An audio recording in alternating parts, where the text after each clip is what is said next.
Read for you by Chiquito Crasto. The House of the Past by Algernon Blackwood. One night a dream came to me, and brought with her an old rusty key. She led me across fields and sweet-smelling lanes, where the hedges were already whispering to one another in the dark of the spring, till we came to a huge gaunt house with staring windows and lofty roof half hidden in the shadows of very early morning. I noticed that the blinds were of heavy black, and that the house seemed wrapped in absolute stillness. "This," she whispered in my ear, "is the house of the past. Come with me, and we will go through some of its rooms and passages.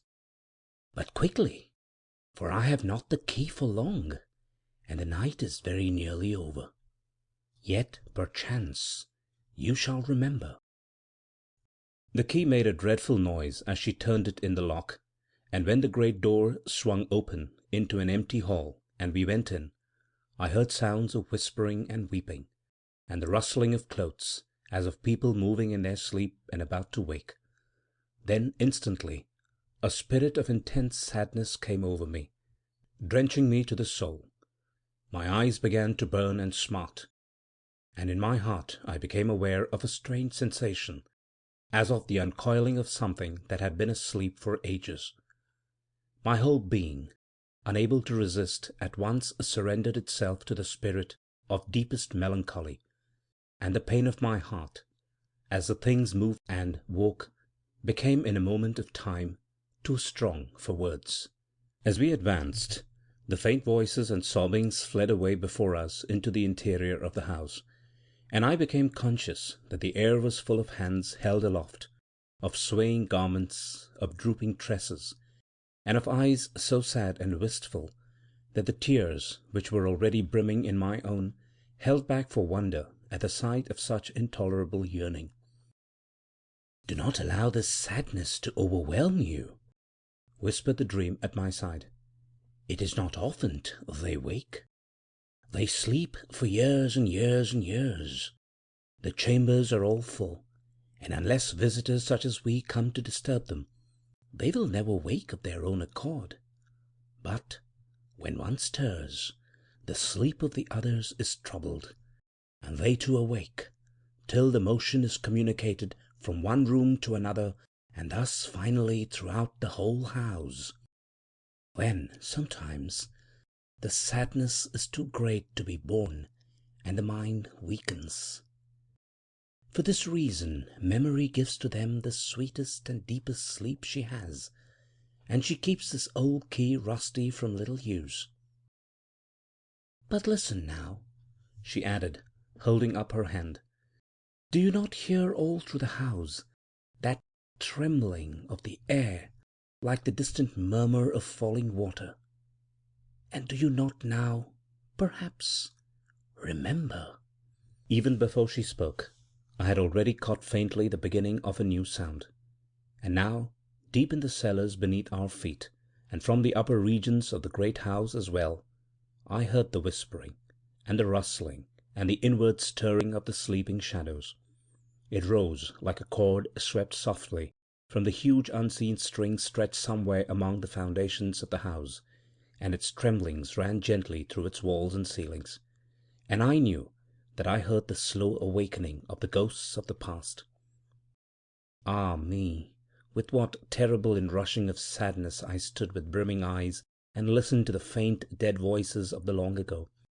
For indeed the whole house was awakening, and there presently rose to my nostrils the subtle, penetrating perfume of age, of letters long preserved, with ink faded and ribbons pale, of scented tresses, golden and brown, laid away, ah, how tenderly, among pressed flowers that still held the inmost delicacy of their forgotten fragrance, the scented presence of lost memories, the intoxicating incense of the past.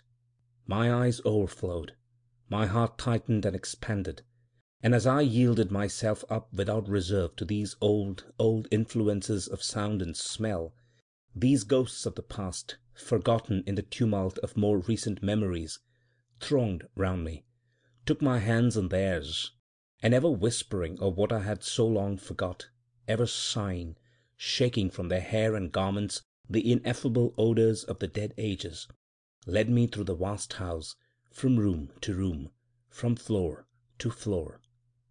And the ghosts were not all equally clear to me.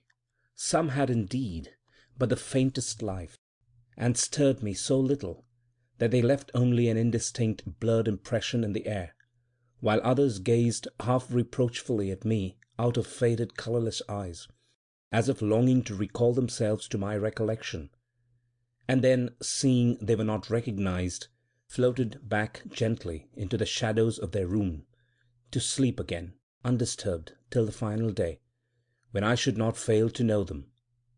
"Many of these have slept so long," said the dream beside me, "that they wake only with the greatest difficulty. Once awake, however, they know and remember, even though you fail to remember them.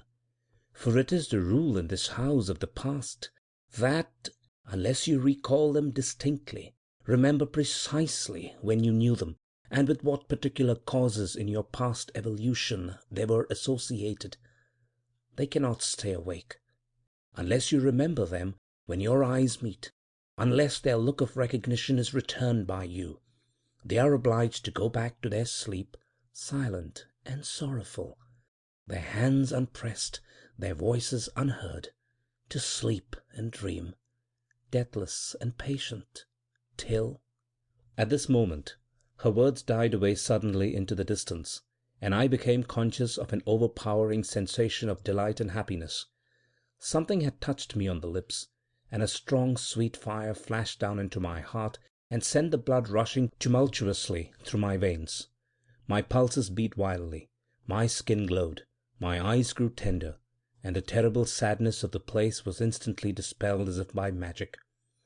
Turning with a cry of joy that was at once swallowed up in the chorus of weeping and sighing round me, I looked, and instinctively stretched forth my arms in a rapture of happiness towards a vision of a face, hair, lips, eyes. A cloth of gold lay about the fair neck, and the old, old perfume of the East, ye stars, how long ago, was in a breath.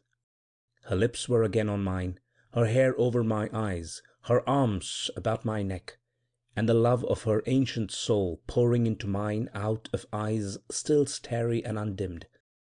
Oh, the fierce tumult, the untold wonder, if I could only remember! That subtle, mist-dispelling odour of many ages ago, once so familiar, before the hills of Atlantis were above the blue sea, or the sands had begun to form the bed of the Sphinx. Yet wait. It comes back. I begin to remember. Curtain upon curtain rises in my soul, and I can almost see beyond.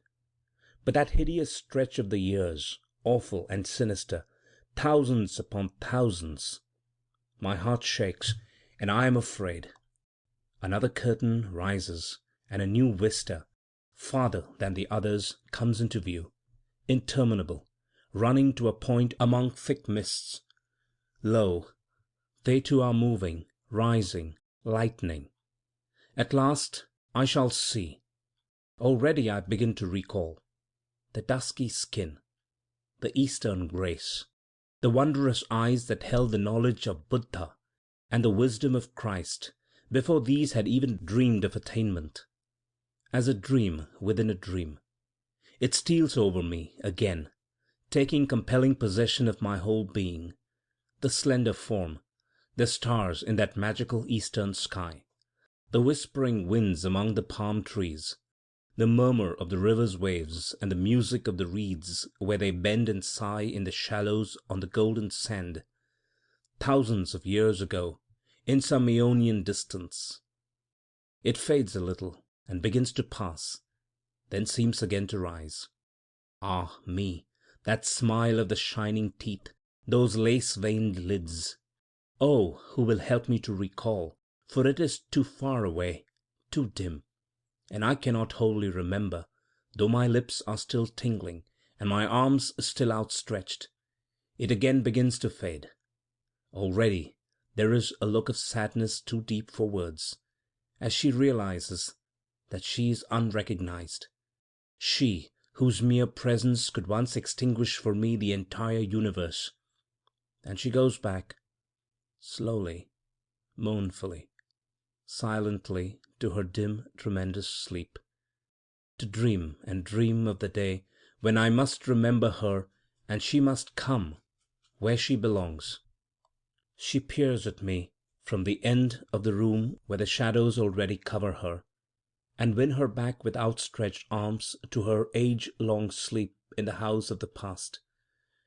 Trembling all over, with a strange odour still in my nostrils, and a fire in my heart, I turned away and followed my dream up a broad staircase into another part of the house.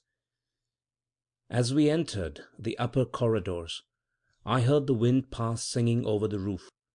Its music took possession of me until I felt as though my whole body were a single heart, aching, straining, throbbing as if it would break, and all because I heard the wind singing round the house of the past. "But remember," whispered the dream, answering my unspoken wonder, "that you are listening to the song as it has sung for untold ages, into untold myriad years. It carries back so appallingly far, and in that simple dirge, profound in its terrible monotony, are the associations and recollections of the joys, griefs, and struggles of all your previous existence. The wind, like the sea, speaks to the inmost memory," she added, "and that is why its voice is one of such deep spiritual sadness. It is the song of things forever incomplete, unfinished, unsatisfying." As we passed through the vaulted rooms, I noticed that no one stirred. There was no actual sound, only a general impression of deep collective breathing, like the heave of a muffled ocean. But the rooms, I knew at once, were full to the walls, crowded, rows upon rows. And from the floors below rose ever the murmur of the weeping shadows as they returned to their sleep, and settled down again in the silence, the darkness, and the dust. The dust! Ah, the dust that floated in this house of the past, so thick, so penetrating, so fine it filled the throat and eyes without pain, so fragrant it soothed the senses and stilled the heart, so soft it parched the tongue without offence, yet so silently falling, gathering, settling over everything that the air held it like a fine mist, and the sleeping shadows wore it for their shrouds. "And these are the oldest," said my dream, "the longest asleep," pointing to the crowded rows of silent sleepers. "None here have wakened for ages, too many to count, and even if they woke you would not know them.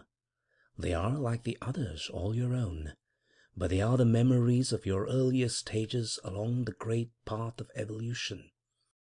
Some day, though, they will awake, and you must know them, and answer their questions, for they cannot die till they have exhausted themselves again through you who gave them birth." Ah, me, I thought, only half listening to or understanding these last words. What mothers, fathers, brothers may then be asleep in this room? What faithful lovers, what true friends, what ancient enemies? And to think that some day they will step forth and confront me, and I shall meet their eyes again, claim them, know them, forgive, and be forgiven. The memories of all my past. I turned to speak to the dream at my side, but she was already fading into dimness, and as I looked again, the whole house melted away into the flush of the eastern sky, and I heard the birds singing, and saw the clouds overhead veiling the stars in the light of coming day. End of The House of the Past by Algernon Blackwood. Read for you by Chiquito Crasto, Birmingham, Alabama.